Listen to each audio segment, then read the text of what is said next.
orang kos cewek katanya di situ, kan kosnya bebas, ada yang berkeluarga apa, kos cewek di depannya itu gantung diri.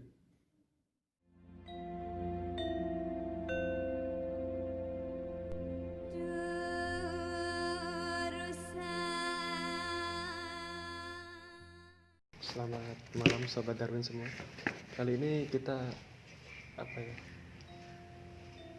Kali ini kita nggak review kafe, soalnya masih masa pandemi juga, masih banyak kafe yang tutup. Jadi gini, mungkin kita lagi share cerita-cerita horor. Yang lagi rame juga cerita-cerita horor. Biasanya cerita horor banyaknya di gunung, orang-orang yang share di gunung. Tapi ini cerita horor yang di sekitar kita aja. Ini kisah pengalaman pribadi saya sih, waktu saya kuliah dulu di Bali, man. Dulu lulus kuliah desain grafis tahun 2000 berapa ya, salah itu 2012. Ambil desain grafis 2012. Waktu itu udah lulus, habis itu nyari kerja. Kebetulan aku aslinya Denpasar kan, ibu Denpasar, bapak orang Jember. Jadi aku di rumah kakekku di Petang. Nah, pengennya sih bercocok tanam di sana, nyoba iseng-iseng, mungkin ada kebun di sana. Habis itu, nah kakakku nih posisi kerja di Singaraja sama suaminya kebetulan jadi manajer di Carrefour, sekarang udah jadi Transmart. Lah kebetulan aku diajak ke sana, ya suruh ikut kerja bareng, karena aku nggak mau, dipaksa. Habis itu jadinya oke lah, aku ikut ke Singaraja. Pas itu masih ada promo apa nggak salah ya, ditawarin kerja di Toshiba butuhin kayak salesman itu 3 bulan, sebulannya digaji 2,5 juta pada tahun 2013-14an itulah. Gaji 2,5 juta, lumayan kan, gaji 2,5 juta. Pikir-pikir boleh lah, mantap lah nih juga, pikir gitu. Nah kebetulan udah sampai di Singaraja, lah kok nggak jadi tuh, di cancel semuanya. Jadi katanya produk Toshiba ke Indonesia cancel, nggak jadi. Akhirnya nggak jadi kerja di Toshiba. Akhirnya udah kadung di Singaraja istilahnya, ya udah direkrut ke di Carrefour jadi apa ya, kayak staff gitu, staff tukang packaging barang-barang gitu. Digaji 1,2 juta nggak salah itu. Udah masuk ke sana jadi anak magang gitu, pegawai kontrak lah. Kan nggak enak tinggal di rumah kakak, jadinya aku nyari kos-kosan kan. Muter-muter tuh di daerah Singaraja nyari kos-kosan, muter-muter. Habis itu nemu kos-kosan, rumahnya rumah tua banget kayak gini, tapi tulisannya ada kos-kosan putra gitu. Masuklah aku gitu, terus ada ibu-ibunya tua. Bu, masih ada kamar kosong bu? Gini, ada mas katanya. Ada, kosnya luas itu. Masuk, akhirnya di bawah katanya full, kamar bawah full katanya, tapi kosong, tak lihat kamar bawah. Akhirnya aku ke atas. Di atas tuh ada 3 kamar lah. Posisiku paling pojok sendiri dekat kamar mandi, kamarnya tingkatan lah. Pas itu ada pemandangannya lepas, di depan itu lahan kosong sama rumah kosong pemandangannya. Nah habis itu, kan aku nyari tempat sepi di atas. Oke lah. Nah, posisi kok murah banget tuh kos-kosan lainnya tuh 500.000, di sini cuma 300.000. Akhirnya aku bayar 2 bulan, biar enak, mumpung ada duit kan. Bayar 2 bulan, oke lah. Setiap hari biasa pulang malam, dinas malam biasa pulang. Nah itu kan waktu itu masih muda, zamannya masih agak sompral dikit gitu. Gerbangnya tuh gerbang kecil untuk pas motor segini nih lah. Pas di belakang gerbang tuh ada pohon mangga gede banget, sebelahnya pohon mangga ada kayak gazebo tapi untuk kamar, kayak gazebo kayak villa gitu loh, kecil tapi kamar itu sebenarnya, untuk dikosin juga. Nah setiap pulang malam aku nggak pernah mau turun dari motor, jadi gerbang itu nggak pernah dikunci sama ibu kosnya, pasti tak tendang pakai kaki, tendang, masukin motor, baru tak tutup, turun, tak tutup setiap malam gitu.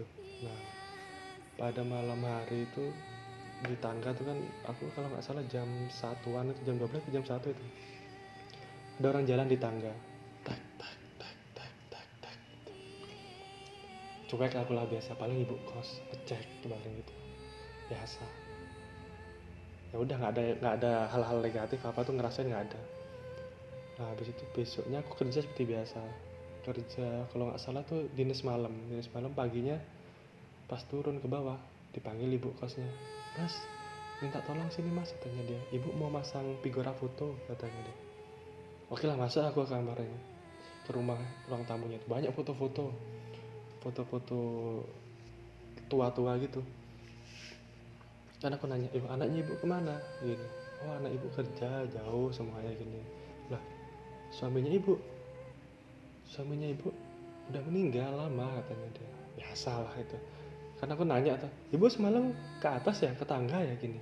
Enggak kok mas, katanya. Wah bingung dan apa, terus siapa ya ke malam dia, apa anak kos ya? Anak kosnya pada nggak ada mas, udah pada ini, yang 2 orang ini udah pada pulang kampung semuanya, katanya. Loh, terus siapa bu yang malam-malam kok saya dengar ada jam 1-an itu ada orang naik tangga ke atas, kayak ke kamar saya gitu. Oh paling kanjeng ratu gitu, katanya. Kanjeng, nggak tahu itu maksudnya kanjeng ratu apa gitu. Kan bingung, kok aneh orang ini gini, kanjeng ratu apa gini biru. Ya aku masih positif lah, alah cuek aja, masih kanjeng ratu apa, alah bodo amat lah. Nah biasa sih, nggak ada apa-apa terus gitu aja setiap hari. Nah, pada suatu malam temanku namanya nih Rian, satu kantor, Rian sama Ami namanya. Ami itu, nah itu mungkin agak sensitif juga ya, dia nggak pernah mau nginep. Tak suruh nemenin di kos bentar, nggak pernah mau. Pasti pulang sore, habis maghrib jam 7 pulang dia nemenin. Bentar lah si Rian ini, pas itu waktu itu jam 10 malam, perasaan kan nggak enak nih, Yan ke kos temenin aku gini. Oke katanya dia, dateng dia, dateng yang malam tuh dateng, katanya di, kan pintu gerbang masuk, pintu tuh kataku tadi, pintu pohon mangga besar isi gazebo untuk kamar. Nah di tengah-tengah tuh masih ada halaman, ada tempat duduk-duduk. Katanya ada bapak-bapak tuh diem gini aja. Dia tuh mau permisi, misi pak, katanya dia itu ke atas. Ya habis itu ke atas cerita, itu siapa tuh di tempat duduk di bawah tuh, ada orang kakek-kakek tua duduk, kata dia. Siapa? Nggak ada lah, biru gini. Nggak ada kok. Ada, katanya dia. Nggak ada. Suaminya ibunya apa? Bukan, suaminya ibunya udah lama meninggal. Orang 3 hari yang lalu aku bantuin masang bigora gitu. Nah terus siapa tuh? Orang kos mungkin, katanya dia. Orang kos mungkin nggak ada, katanya udah pada pulang orang kos. Merinding dah semua berdua nih. Ada yang ngecek kan, penasaran, ke bawah pelan-pelan, nggak ada orang, memang sepi gitu, cuma suara angin nih gitu aja kan. Wah langsung jadi nggak turun-turun, langsung di atas sampai pagi. Itu kejadian pertama.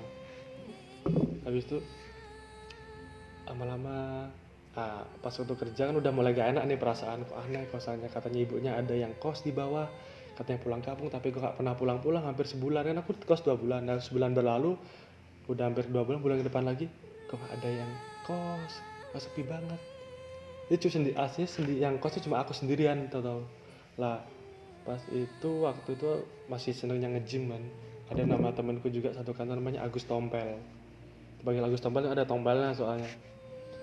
Itu dia nanya, Riz kos di mana mu? Ini di gang ini, itu di gang 4 lah gitu saya, di dekat Singaraja sini. Yang pas mau belok-belokan yang rumah ada pohon mangganya tuh, tak gituin, yang ada pohon mangganya tuh. Oh yang itu, katanya. Berani mau kos di situ, katanya dia gitu. Kenapa emangnya, tak gituin kok. Kamu nggak tahu, tanya ada anak-anak sini, nggak percaya mu. Di situ itu dulu rame kosnya, pernah ada orang ngekos cewek, katanya di situ kan kosnya bebas, ada yang berkeluarga apa. Kos cewek di depannya itu gantung diri, cewek, pas di sebelahnya pohon mangga itu. Jadi yang kataku gazebo itu loh, yang nggak pernah dibuka itu, gantung diri. Nah pas dengar suara kayak gitu, kisah kayak gitu tuh, jadian pas pulang malam di semalam ngeri tau aku tuh. Posisi lagi 1 bulan lagi, jadi setiap malam tuh aku ditemenin temenku, sama-sama takut juga. Setiap malam ditemenin temenku gitu. Paling cuma itu seringnya orang jalan di tangga gitu. Makanya kalau menurutku sih, kalau kita nyari kos gitu, kita harus lihat-lihat semua situasinya kayak gimana gitu, biar suasananya kondusif gitu, nggak asal kita juga main apa ya, baru murah kita langsung kos gitu, itu beresiko juga kadang-kadang. Udah, sampai di sini kisahku tentang kos yang lumayan, ya maksudnya sih kalau pas kejadian itu ngeri banget gitu, kosan sepi besar rumahnya, tapi ya gimana lagi, kadang murah itu, udah kadang-kadang uang masuk juga, mau pindah juga istilahnya bahasa Jawanya apa ya, eman gitu loh, kasihan uangnya gitu, diberani-beraniin aja. Ya itu, sampai di sini, jangan lupa subscribe, like, comment, nantikan kisah-kisah selanjutnya dari kami Sobat Darwin. Terima kasih.